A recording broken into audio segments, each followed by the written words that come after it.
Welcome everyone to episode 5 of season 5 of the Northern Spin podcast.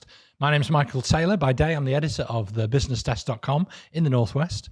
We're in the middle of party conference season, so we've got a lot to get through on this episode. As always, I'm joined by my co-host, Chris Maguire, who describes himself as a lowercase c conservative. I used to, Michael. I used to describe myself. Yeah. But I have to be honest and say that if I had a membership to the lowercase c Conservative Society, I would have ripped it up after the Tories officially abandoned the North at last week's party conference, and the idea of levelling up has been consigned to the history books. So I'm very angry about that. This show is brought to you in association with FI Real Estate Management and Assets Capital, but more about them later. What are we going to talk about today, Michael? Well, Chris, in a nutshell, the Tories, the North, Labour and Israel.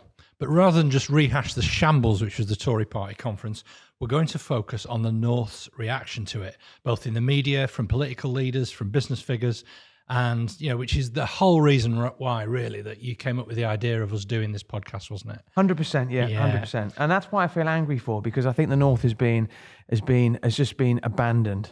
Yeah, so I'm going to head over to Liverpool on Tuesday. That's tomorrow. We're recording this on a Monday. So I'm going to Liverpool tomorrow for the Labour Party conference, which will be in buoyant mood after their by-election win in Rutherglen and Hamilton West in Scotland. Yeah, I think this is a crucial week for Sir Keir Starmer in lots of different levels. Rishi Sunak created this huge opportunity, this huge open goal for him in the North because of the events of last week with the Tory conference. I still think that Labour, but particularly Rishi Sunak, have got to convince the public what he and what Labour stand for. To misquote the Eminem song, The Real Slim Shady, can the real Keir Starmer please stand up? Please stand up. That's quite unusual for you to come up with a hit music reference. I think possibly you should stick to Roy Orbison. Yeah. But anyway, before we do that, all our thank yous, let's start with our producers, What Media, who expertly produce this podcast every single week and lots of other podcasts we've been hearing. They are the unsung heroes of the Northern Spin podcast, the kings of video content creation. Every week they turn this, all our weekly ramblings, into a hit YouTube show and podcast. Yeah, but I mean, What Media are more than just that, aren't they? Because we're here today, we turn up. We didn't do a podcast last week, but they're part of the family. They understand what makes us tick, and actually, they have a really interesting politics as well. So What Media really do go above and beyond. I'd like to say a thank you to our sponsors, particularly our headline sponsor, FI Real Estate Management. FI Real Estate Management is headquartered in Chorley, but they have a network of properties across the UK which tenants can tap into. They've just secured planning permission to build 74,000 square feet of new industrial space at D-Side Industrial Estate. Things are really taking off there. They can cater for everyone from a one-man band working from home and needing space to enterprise customers needing a whole building. They don't just work in one sector, and they work across the office, commercial and industrial markets. So FI Real Estate Management pride themselves on growing with their customers on their journey, and if you need space, you need FI. Right, we can't put it off any longer, Chris. Let's talk about the shambolic Conservative Party conference and what it means for the North. Give us a quick recap with the emphasis on the quick. Yeah, absolutely. I'm not going to do a blow-by-blow account of what happened. We'll be here all day. But the two incidents that stood out for me, Rishi Sunak repeatedly said no decision had been made on High Speed 2. We'd alluded to it in the two previous podcasts, but no sooner had he made the announcement at his speech and a video appeared explaining his decision, which had clearly been recorded at 10 Downing Street several days earlier. So he treats the North with contempt. That's example number one. The other one, number two, the government made a series of transport announcements, including extending the metro link to Manchester Airport. The only problem being, as was pointed out on social media, that it opened in 2014. Now, I actually think they're referring to connections to Terminal 2, but the so-called Network North document really was written on the back of a fag packet, which will soon be banned. So the reality is the North don't trust the Conservatives. We just don't believe anything they say. I was actually at Manchester Airport when I came back from my holidays, when I went to pick my son up and when we went over for something else at the weekend. And the Metrolink goes into the main station, which is right between Terminals 1 and 2. If anything, it's already really close to Terminal 2. I really don't know what's going on. I've never heard anything about that project before. You're pretty angry about the Network North document, aren't you? Yeah, I am actually. So one of the Tory successes over the last 13 years, we do try and be fair. We do try and bring some balance and perspective and analysis on this podcast, despite, all the accusations you throw at me for being one-eyed. Yeah. But I'm going to acknowledge that one of the things that they have achieved is is devolution and devolving power to the regions. And they've done that through metro mayors. And yet last week they just trod all over any of that consensus building that they'd attempted to do, that partnership working. We had Andy Burnham on our podcast, didn't we, as a special guest at the end of season 4. And he spoke about his willingness to lean in and work with whoever is the government of the day. And they've trodden all over it.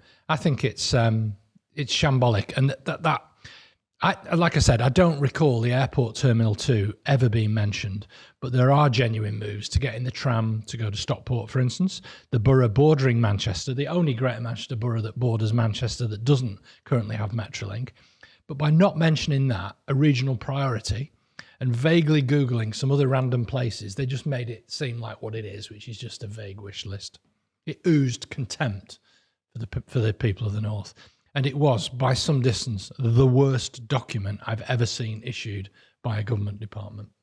Can't disagree with you. Now, and Mark Harper, his whole defence of it fell apart at the weekend. He was asked on Victoria Derbyshire's show over the weekend to defend the document and to defend some of the decisions and be pointing out some of its shortcomings. And he kind of goes, oh, it was just a bit of a wish list, really, and just brushed aside however much money they were planning for, either be it potholes in the southeast, a Metrolink for an extended station at Bradford, or a tram system in Bristol. It's just make stuff up as you go along and put your finger in the air. Anyway, our On Manoeuvres section in part 2 of this podcast is going to be dominated by the Conservatives, and particularly the candidates who are pitching to be the next leader.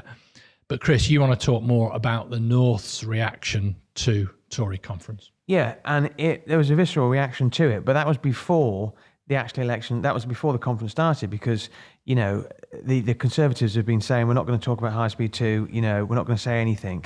So when the conference started proper last Monday, Manchester Evening News did a front page story, picture of Rishi Sunak next to a headline that said, "Levelling up, so how's it going, Mr. Prime Minister?" with a big arrow pointing down, along with several downward-facing arrows next to words like public spending is down, economy's down, health is down, transport's down. So they'd made their mind up already.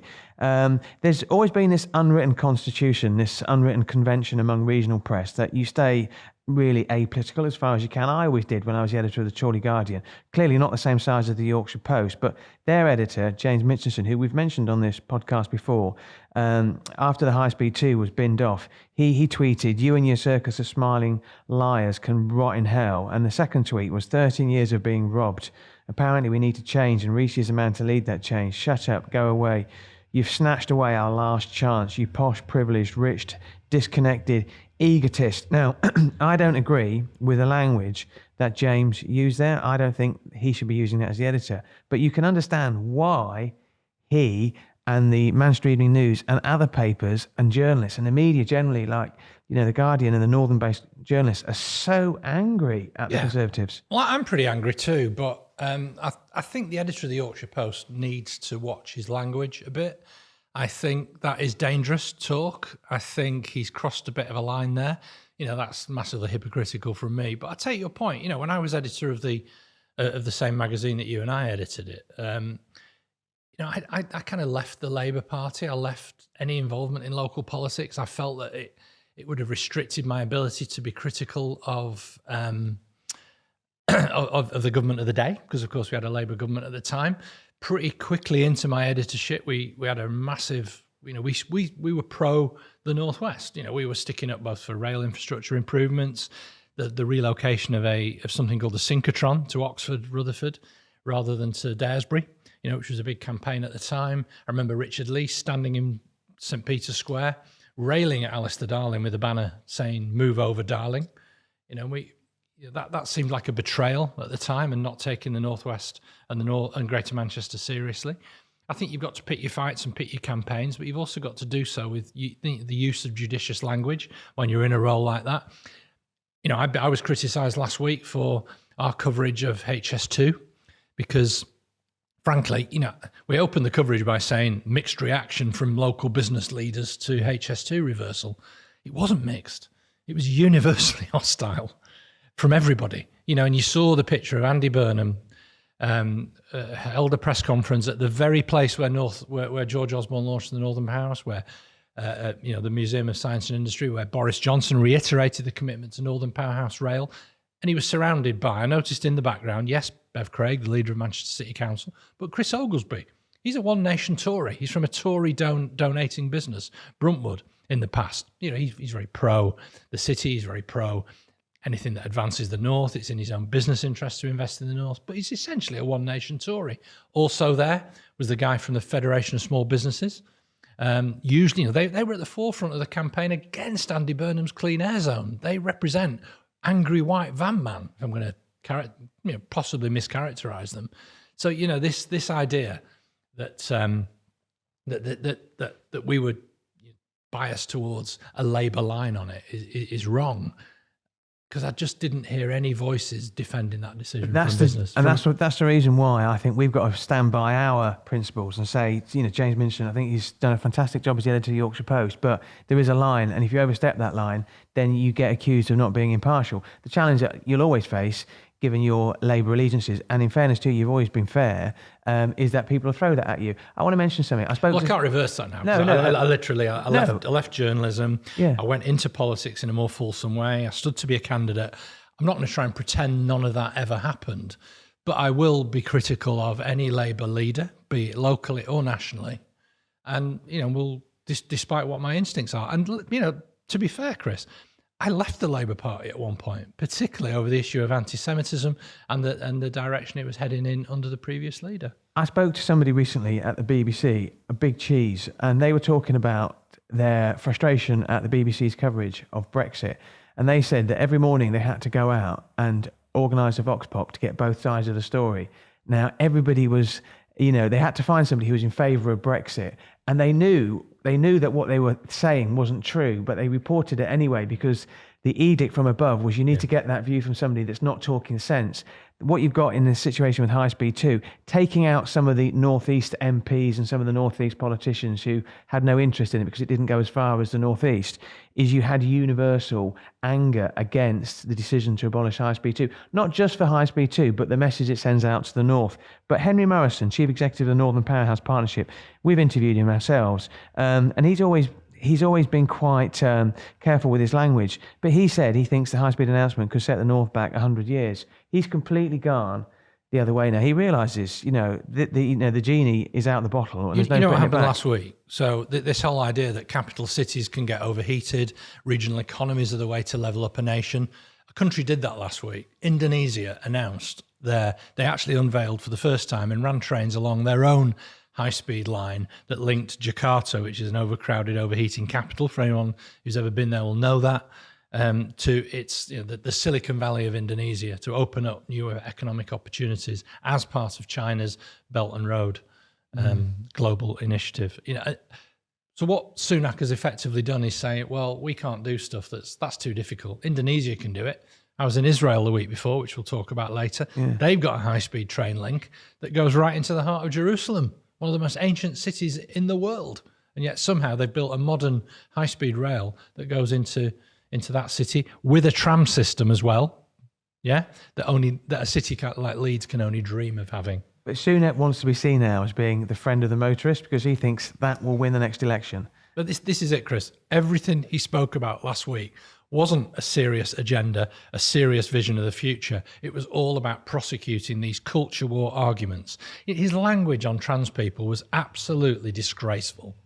Yeah, I know this makes me sound like a massive hypocrite for asking James Mitchell of the Yorkshire Post to mind his P's and Q's, but that was a disgraceful comment, that the whole idea that people on a whim just decide to change their gender. Well, and just to say massive as well, misunderstanding of the issues. For those people who didn't hear that part, he just said a man is a man, a woman is a woman. It got the biggest ovation among his audience, and that was the problem. Here's the other thing, Chris. It also got the biggest headlines in the Daily Mail the next day. They weren't talking about HS2. They weren't particularly talking about this idea that he's got about the smoking age either. They were talking about, at last, Sunak is showing some courage that he can save Britain from Starmer's wokeism. I mean, it's so depressing. People can't define what woke is. I just want to mention some of the reaction as well from some of the politicians to the Tory party conference. So David Cameron, who's kept his counsel, to be fair, and Boris Johnson. Or as Danny Dyer would say, with his trotters up in knees. Both, another impression there for the readers and for the listeners. Both former Prime Ministers criticised the decision to curtail High Speed 2. I want to talk about the reaction of Greater Manchester Mayor Andy Burnham and Conservative West Midlands Mayor Andy Street. Now, the two are good friends. They did a really good interview recently on a podcast with Alistair Campbell and Rory Stewart. I think Stewart's comments were really telling. But in terms of Andy Burnham, the Manchester Evening News tweeted a story that a Tory delegate had urinated in a plant pot at Manchester's Midland Hotel before falling and smashing it, which Andy Burnham retweeted, I quote, like his party treated a city. Now, as you mentioned earlier, Andy Burnham came onto this podcast, last episode of season 4, most listened to episode we've ever done, and he spoke about his respect for Michael Gove and the need to work with the Conservatives. So that sort of language reflects his exasperation at what he heard. Andy Street's comments were even more telling. He said that axing the Manchester leg amounted to, his quote, cancelling the future, and he even considered quitting as Mayor of the West Midlands as well. So Rishi Sunak did this impossible achievement. He made the Tories even more unpopular than they were before the conference started. Going to talk about Labour now. I think the Tories have pretty much thrown in the towel.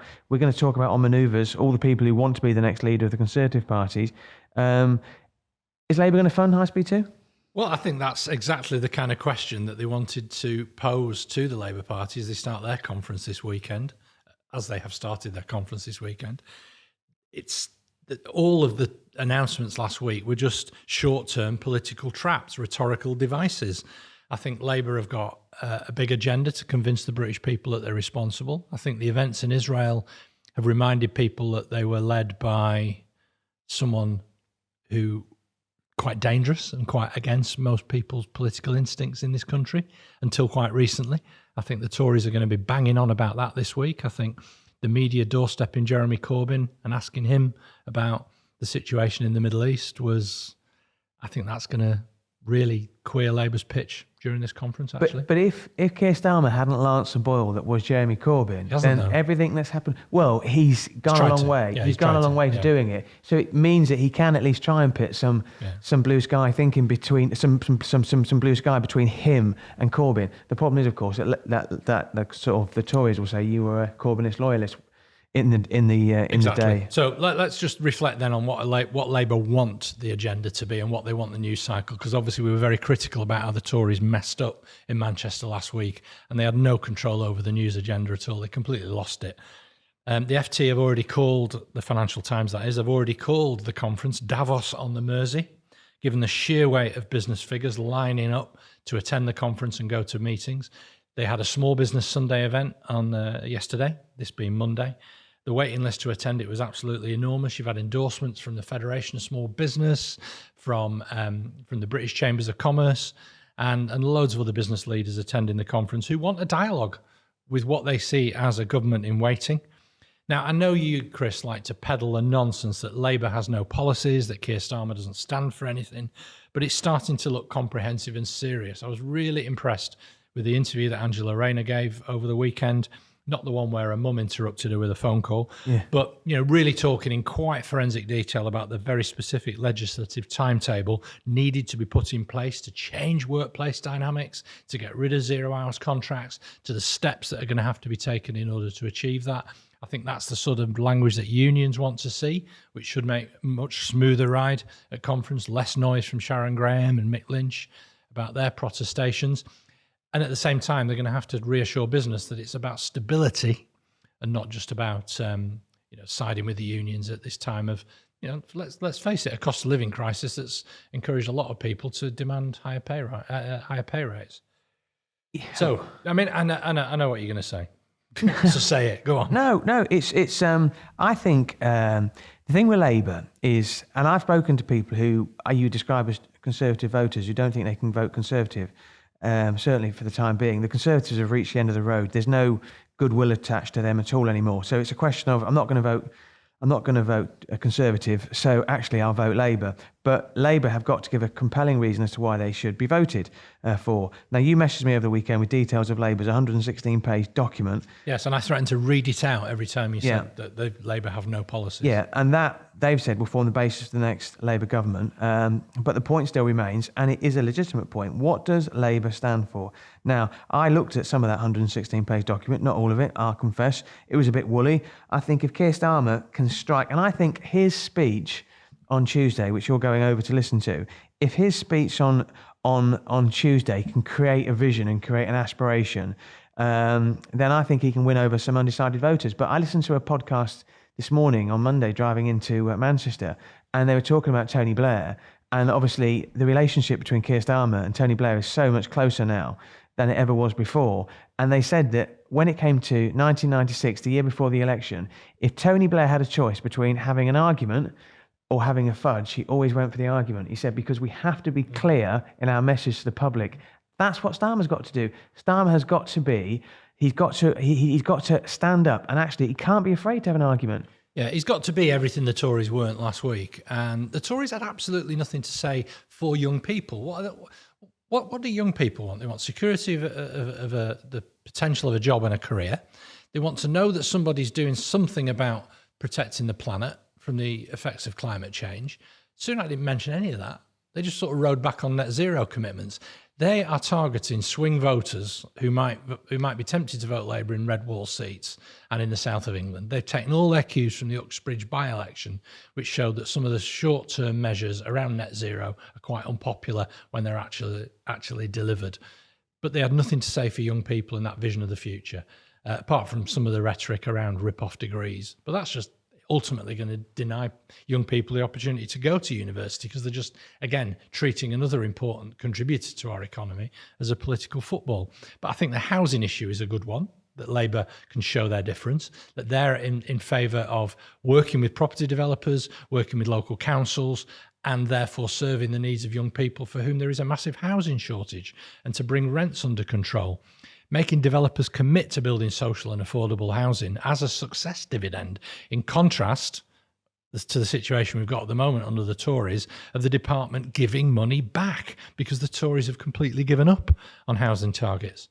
Now, that's quite a breathless rant. I do apologise for that. One of the things I struck me over the weekend was we were talking about, Keir Starmer was asked how he's going to tackle the problem with waiting lists, NHS waiting lists, and he said we're going to pay NHS staff, consultants more to work over the weekend, but it will be voluntary. Now, actually, I don't think there's anything wrong with that. Now whether or not he can make it happen, I don't know. But actually saying it, this is what we want. This is one part of what we want to try and do. It's not the only solution in town, but let's have an honest conversation.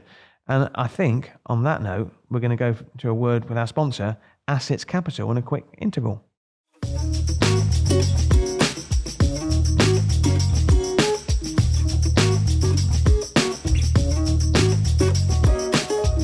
Assets Capital is a leading Manchester-based independent specialist lender who, for the last 10 years, have supported UK SME house builders, property investors and business owners to achieve their ambitions. Having lent over 1.7 billion to date, and with ambitious growth plans, Assets are well on their way to breaking through the 2 billion of lending as they embark on the next phase of their journey. They have a dedicated team of property professionals and lending specialists who pride themselves on getting to know their customers and being with them on every step of the journey. If you need a straightforward, no-nonsense lending partner with a proven track record, contact Andrew Charnley and the team at Assets Capital. Big enough to matter, small enough to care.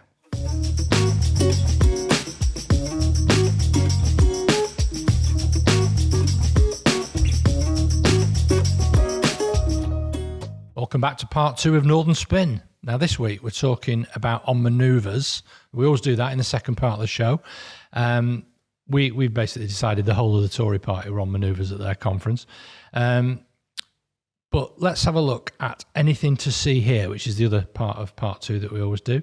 Where we're going to start first, Chris? We're going to go north of the border. We're going to go to Scotland. So at the start of this season, I said Labour would win the Hamilton and Rutherglen by-election off the SNP. Convincingly, you said.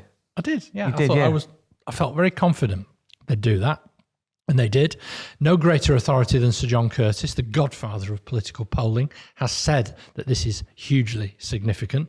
It comes down to trust, though, doesn't it? Because effectively, with Nicola Sturgeon getting arrested, the shortcomings of the SNP in government, them botching this whole idea about the next election is going to be a referendum on independence, voters have turned off their brand of centre-left nationalism and they've gone back to Labour as the most viable vehicle to attack the Tories and want them out. The Tories lost their deposit in this election as well. That was hugely significant. I think it could be a real game changer. I'm not convinced that Hamza Yusuf is experienced, charismatic, or bright enough to turn it round. He might be a decent enough guy, but I genuinely don't think that he's got what it takes. And it's almost an impossible job to succeed a politician with this. The SNP have had two hugely charismatic leaders in Alex Salmond and then Nicola Sturgeon. So it's always going to be a very tough wicket. I agree. I think following Sturgeon was always going to be difficult. And he inherited a set of problems that nobody would want to inherit. I think you've got to get 5% of the vote to get your deposit back. And I think only two of the parties got more than 5% of the vote, and the Tories didn't. There is this feeling that momentum, and I don't mean the momentum, I don't mean the organisation, is building for Labour in Scotland as well. And for them to get an overall majority, they've got to take significant seats from the SNP at the next general election. And certainly that election vote last week suggests that they will. Going to talk about on manoeuvres now. We should have its own theme tune for this. We should do. Yeah. So, as you mentioned, it's basically the entire Tory party. I'm going to throw some names at you, and then I'm going to give you a few thoughts, and then you're going to give me your insight. So, you messaged me, Penny Mordaunt, and a speech in which she used the phrase "stand up and fight for your right to party." I made that bit up, but she used the phrase "stand up and fight" 12 times in a bizarre speech at the Tory party conference. What was your take on that? I thought that was deeply, deeply weird. Oh my dear God, that speech about fighting. Did you see James O'Brien's meme on it? Where he picked it apart, the LBC broadcaster, yeah. It made it look even more deranged. I mean, they have completely lost their minds. This is how they behave in Toryland, but it's almost like they don't realise we can see them. We can see their weirdness. We can see this appealing to the kind of Nigel Farages of the world. Oh, it's just... Who was there? I was going to launch a new section within On Manoeuvres called Party Leader Pitch. Okay, so do we think Penny Mordaunt is pitching to be the next leader? Yeah, 100%. And okay, somebody else who we both think is pitching to be the next leader of the Conservative Party is Suella Braverman. She's the Home Secretary, and all the rhetoric that she comes up with is about, I'm going to fix the problem of immigration. You think, you're the Home Secretary. So she warned of a, quote, hurricane of migration is coming to the UK. What's your view on her? Cruella Braverman. Well, where to begin? The thing about all the rhetoric on migrants, and Labour could be as guilty of this as anyone, is nobody ever questions why it is that people want to escape the countries that they're escaping from. Yeah? Poverty, war, climate change. It's always about our agenda. It's always about them coming over here, taking our jobs, flooding our countries. It's absolutely horrendous, and it shows a real lack of humanity amongst our senior politicians. Yeah, but the sad thing is that we live in an unfeeling nation. Yeah, it was certainly an unfeeling Conservative party will like Suella Braverman. So clearly, we think she is on manoeuvres to be the next leader of the party. I thought, and we spoke off air before we started recording, what part of the conference most annoyed you? And we both agreed it was the way Liz Truss is trying to reinvent herself. She was urged by senior Tories to stay away from the Manchester conference amid concerns she could cause difficulties with Rishi Sunak. So clearly she didn't pay any attention to that. She gave a speech. It was well attended. Yeah, there was a good turnout for her so-called growth rally. Yeah. And she packed out rooms. Here's the thing that really grated with me. She was signing copies of the budget that effectively bust our nation. Yeah? Nigel Farage was there as well, another one who's on manoeuvres. Yeah. But you quite like him, don't you? I interviewed him. Did you? Back in the day, yeah. I hosted an event in Lytham with a guy called David Haythornthwaite, who is from AFC Filed. Yeah. But he also runs a successful food vitamin business for pets. And the thing with Farage is a great communicator. Not a particularly nice guy, but he plays to his audience. I thought the fact that he was listening to Liz Truss's speech was interesting. I know we're speculating. We do like try and provide insight rather than speculation. But why? What do you think Liz... Because Liz Truss clearly is never going to be the leader of the Conservative Party again. So she's had her go. What do you think is her motivation? I think she's a standard bearer for the right of the party. That kind of Tufton Street Brigade from the Institute of Economic Affairs. They want to wave the flag for, a deregulated Britannia Unchained. I think she could even become a standard bearer for the Faragists. Yeah. I genuinely can foresee of a set of circumstances that would lead to Nigel Farage becoming the leader of the Tory party. Yeah, and actually, you're not even the first person to say that, but I think Liz Truss is just trying to airbrush out the things that went wrong. She's trying to blame other people for what went wrong. And I thought the fact that there were 60 supporting MPs, there. The nutters. It's just horrendous.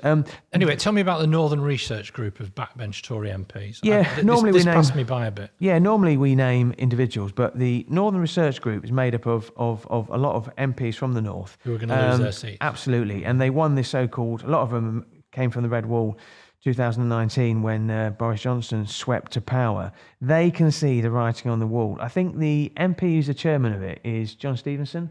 From Carlisle, yeah. And obviously, our mate from Pendle and Rosendale, Jake Berry, was the chairman. Darwin and Rosendale. And then he became Stevenson in Pendle, isn't it?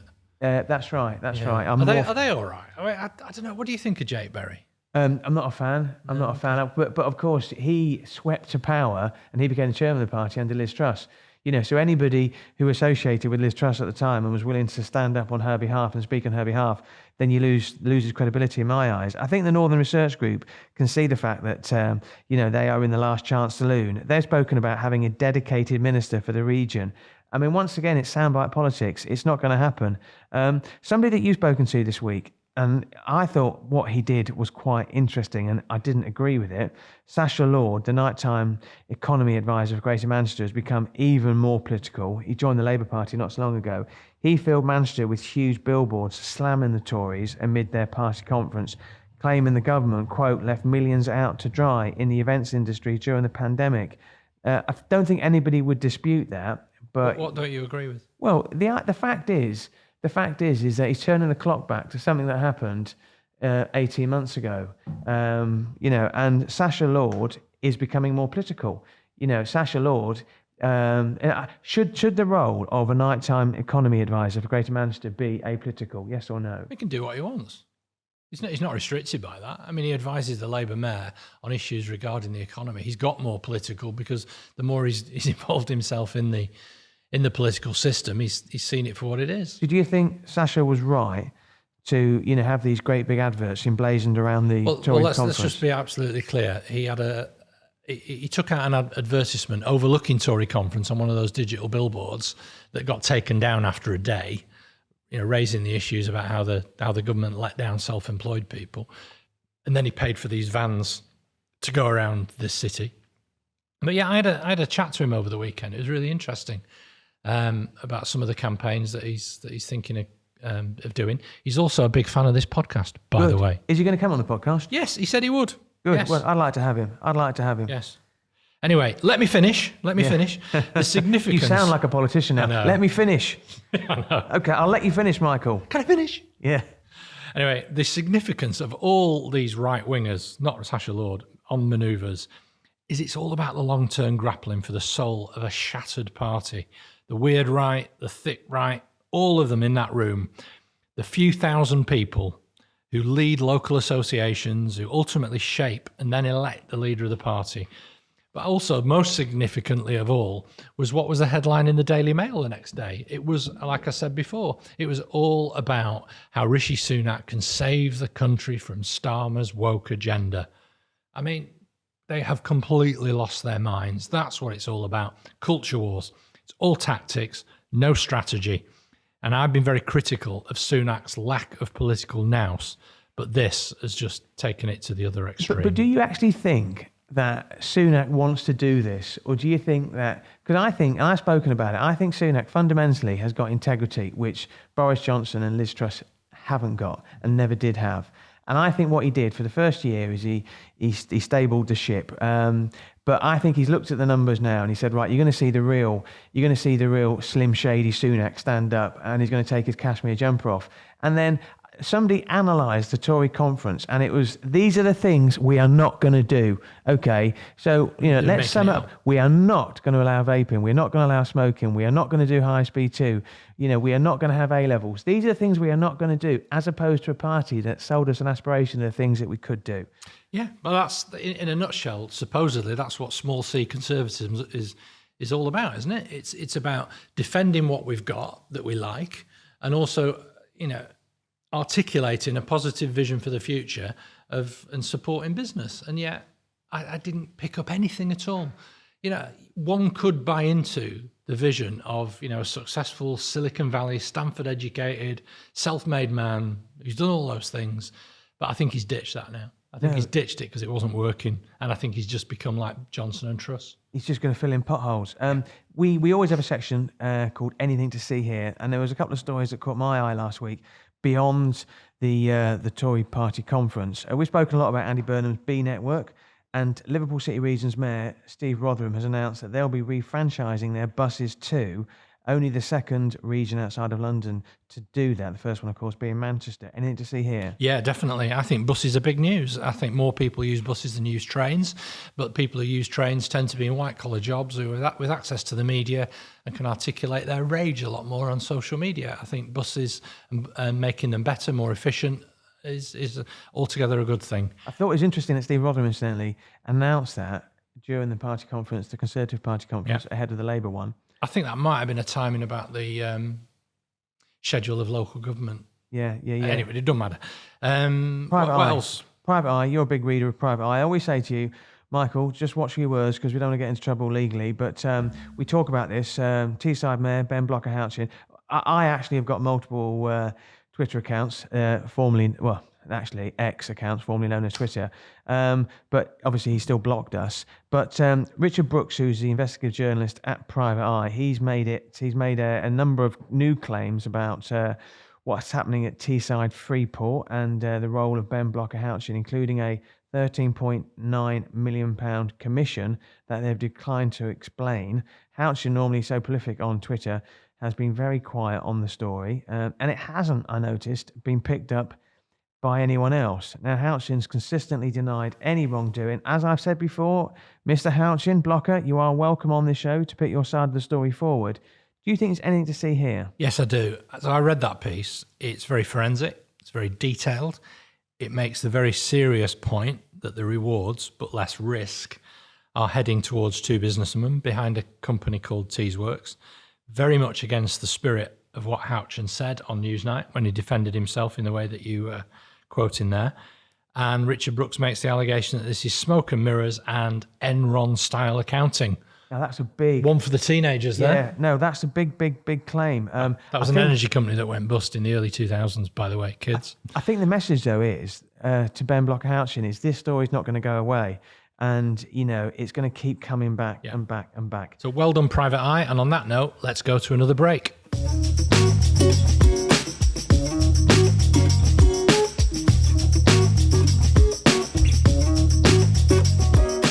Business Cloud and Tech Blast combined business and tech. Last week, Tech Blast hosted its first ever Fuel Manchester event to rave reviews.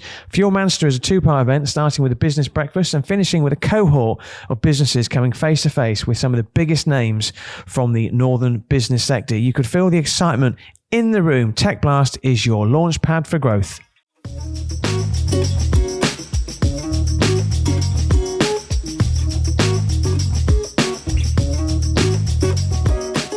Well, welcome back to part 3 of Northern Spin. This is a bit we normally call the fun bit, but in light of the horrific scenes from Israel over the weekend, and I found them horrendous to listen to, I thought we should get your insight, Michael, because you've literally just come back from Israel. In fact, the week before this all happened. Yeah, I think there are some pointers on foreign policy around the party conferences, and I was willing to, expecting to talk about that, especially about Britain's lack of esteem on the world stage. And I was going to give a nod to an event that I'm chairing at the Labour conference tomorrow with the Manchester-based NGO Minds Advisory Group about the de-escalation of wars. But yeah, I was in Israel last week. I said at the time on my return on some of the Facebook posts, which seemed quite insensitive and misplaced, and it makes us seem quite reckless, that I said it was edgy, but also an exciting place to be. But it's an absolute bloodbath now. You went on holiday. That's the point, though. You went on holiday before, obviously, all this happened. I did, yeah. And just paint a picture of what Israel was like when you went there 10 days ago. Yeah, so there's lots of observations I can give you, particularly about the number of guns that you see around, lots of armed people. Lots of people in a uniform. We took a train both to Serot, which is borders Gaza, and changed trains there. We went to Jerusalem, which was heavily armed. We, probably against Foreign Office advice, we went into the old city of Jerusalem via Damascus Gate, which is on the Muslim side of East Jerusalem. There is a lot of tension in the air. It was Friday prayers. We heard the call to prayer, and there's young men rushing to the call to prayer. But it was full of people just getting on with their lives. We went to the beach, we went to museums and art galleries, we went to restaurants and cafes. We were in and out of Arab businesses as well as Israeli, as Jewish businesses as well. It was actually Tel Aviv in particular, a city of people just getting on with it. It felt normal while we're there. There's lots of news stories about the potential for a peace treaty with Saudi Arabia, for a normalization of relations with Saudi Arabia. Also in the news was that Qatar had brokered a deal to open up the main border crossing between Gaza and Israel proper so that people in Gaza could go to work. Now, that's not the language of a government that is waging war on Gaza, that is waging war on the Palestinian people. That is the opening of relations with other Arab states to encourage peace negotiations. What we did see was a huge demonstration, hundreds of thousands of people on the streets of Tel Aviv protesting against the Netanyahu government. We saw posters and stickers on lampposts all over the place saying, "Save Israel from Netanyahu." Can I ask a question about that? Yeah. Because I don't profess to be an expert on Israeli politics, but I've been around long enough to have seen Netanyahu in different guises. He is far right, and he's a veteran politician as well. These protests, were they saying that they felt he was the wrong person to be, in charge of Israel because that wasn't going to help the relations? Yeah, they had a knife-edge election where he got back in by the slimmest of margins by throwing a lot of red meat towards the right wing. A lot of the people who support settlers' developments on the West Bank, which I never would do. I wish that they would roll back on that they would respect. All this is edging towards what lots of people, reasonable people in the West want, which is what they call a two-state solution. And that would mean investment into Gaza and into the West Bank, the Palestinian areas, so that ultimately the Palestinians can have their own nation that could coexist alongside Israel. It really grates me when I hear people talking about the occupation. What they mean is that's denying Israel the right to exist, right? Gaza is not occupied. It's not a great place to live. It's impoverished. It's got almost 50% unemployment. Israel recognise that, which is why they allow people to leave in order to come and work on construction sites in either the West Bank or in Israel. And Hamas hates that. Hamas wants to wage all-out holy war. It is a fundamentalist religious organisation, not too far away from what we saw with ISIS. And they want to feed hate. It foments hate. And it's supported by Iran to a large part and lots of other people of forces in the Middle East. But, I mentioned, Chris, that we saw protests against Netanyahu. Try protesting against Gaza if you don't agree with the Hamas government. Yeah? See how long you last there. And I think what everybody in the West should do right now is actually recognise what it was that happened at the weekend. It's terrorism. I was really miffed at the BBC, call all this both sidesism, Yeah, it was. They were massacring innocent people at bus stops, at music festivals, 260 on the streets. young people went to a music concert, Yeah. and they got shot hiding behind trees. And if I sound emotional, it could have been us. Yeah, It could have been mowed down in a hail of bullets horrendous. at Siderat railway station. No. Anyway. So, Chris, you missed last week's Tory party conference, which I'm sure you were gutted about because you were in Venice with Leah to celebrate your 25th wedding anniversary. Congratulations. No, thank you very much. Thank you very much. It's strange to go from Israel to Venice, but this is the nature of the Northern Spin podcast. There's something I want to talk about. So we decided to go to Venice because it was somewhere we went 20 odd years ago. We wanted to go back for our anniversary. And we were there for 4 days. 29 million visitors every year to Venice.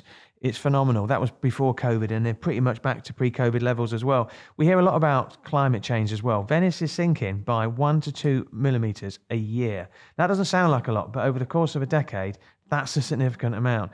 It's worth making a point as well that Venice is actually built on mud flats, and what they did back in the day, they used to put these long wooden piles into the ground, and they build these huge buildings and towers and monuments on top of it. So when you walk through St. Mark's Square, which is the main thoroughfare in Venice, Venice, you can literally see these grates and these huge pools of water rise through the grates during the course of the day. St. Mark's Basilica, which Mrs. M loved, she loves all the culture. Well, I don't. But it was impressive. It regularly floods. Our tour guide touched a wall and this big puff of dust came off it. A lot of the tallest towers in Venice are leaning. You're not allowed to walk up there anymore. It's pretty scary to look at as well. And the other thing that really struck me when I was there, was how news travels. So our anniversary was the 3rd of October. And me and Mrs. M are sitting on the rooftop because it's nice, 23 degrees. Climate change again. Thank you very much. We're sitting there in our shorts, and I got a text message from my brother to say, "You're right, Chris. Just seeing the story about the coach crash in Venice. That happened probably 3 miles from where we were sitting. No news of it anywhere. That killed 21 people, and the story reached me from my brother in England. Than it did in Venice as well." And I really enjoyed the 4 days, but just what struck me was, that nobody talked about the tragedy. There were some flags that were flown at half-mast, but the people who were there to have a good time. Yeah. And actually, Venice is the sinking city. And me and Leah both said, generations to come, will it be there? Yeah, it's really sad, really sad. Now, I've been to Venice. Have you? When did you go? Yeah, I went in the 80s and I got lost. Did you? I was 17 years old, got lost. My mother is still traumatized by it to this day. And she'll be watching this now and with a fist in her mouth, recalling it.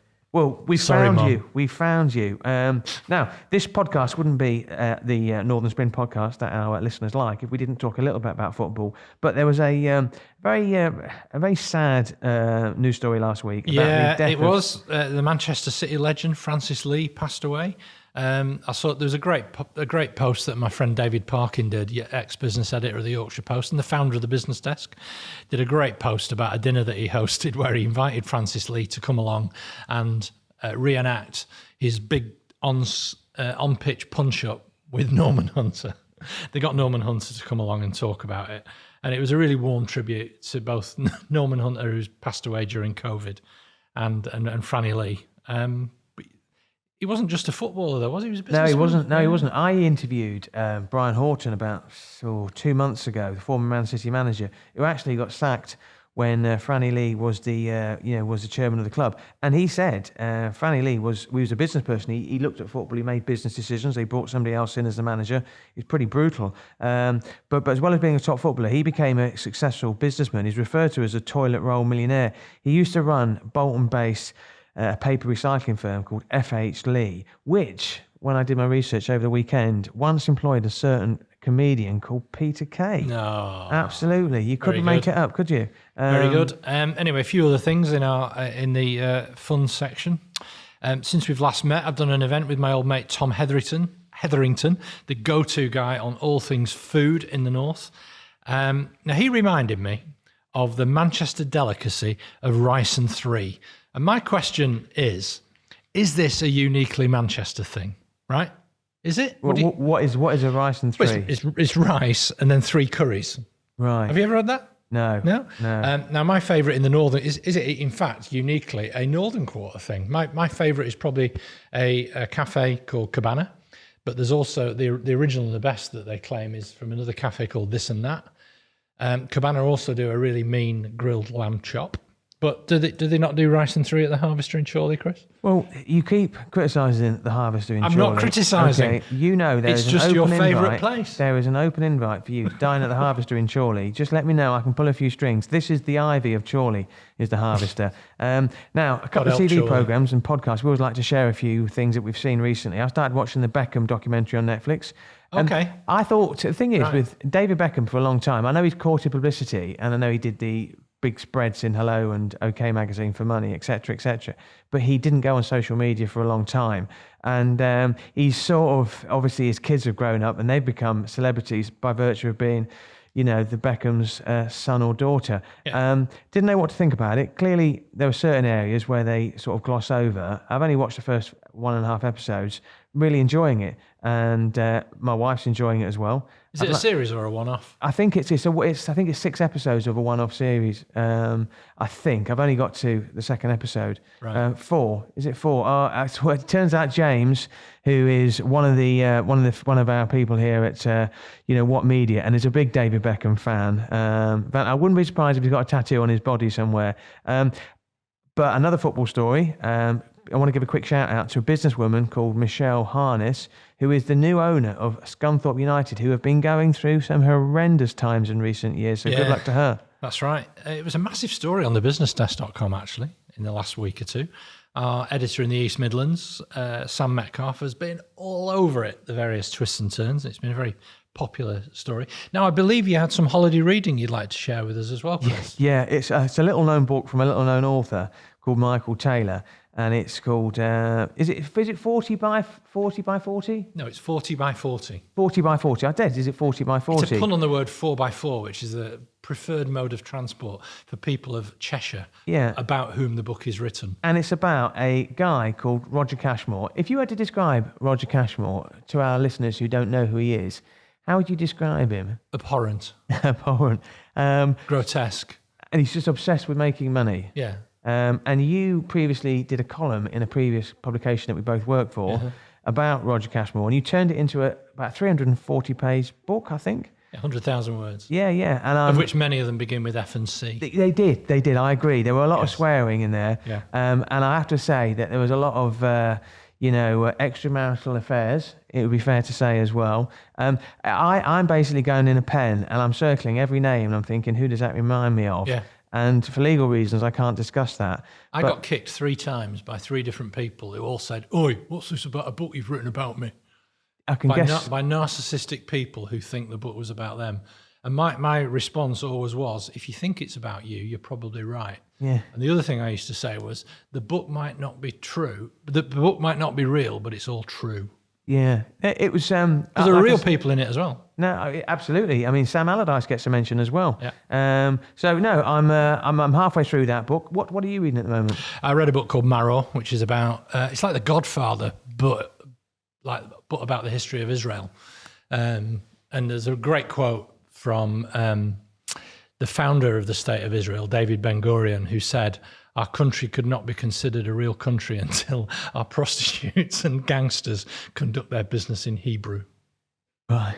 Okay. And that's kind of the centerpiece of the book, that it's, Israel's growth to be a major nation. It seems strange to be talking about it now when actually the country's facing a nervous breakdown and an existential crisis. But anyway, it's an incredible book. If anyone does want to understand the history of Israel, I'd actually recommend they read Exodus by Leon Uris, which is an outstanding piece of work. And I'd, if you want to find out, what the private equity and the investment market is like in Manchester, then read 40 by 40. Right, that's all for episode 5 of season 5 of the Northern Spin podcast. If you want to sponsor the podcast, get in touch. We're on Apple Podcasts, so please review us. Don't forget to press the subscribe button. Follow us on Twitter at Northern_Spin1 or watch us on YouTube. Thank you to What Media for recording the podcast. Thank you to our sponsors, FI Real Estate Management and Assets Capital. Special mention to Elliot Taylor for providing the music. New Beginnings. My name, as ever, is Michael Taylor. And my name, as ever, is Chris Maguire.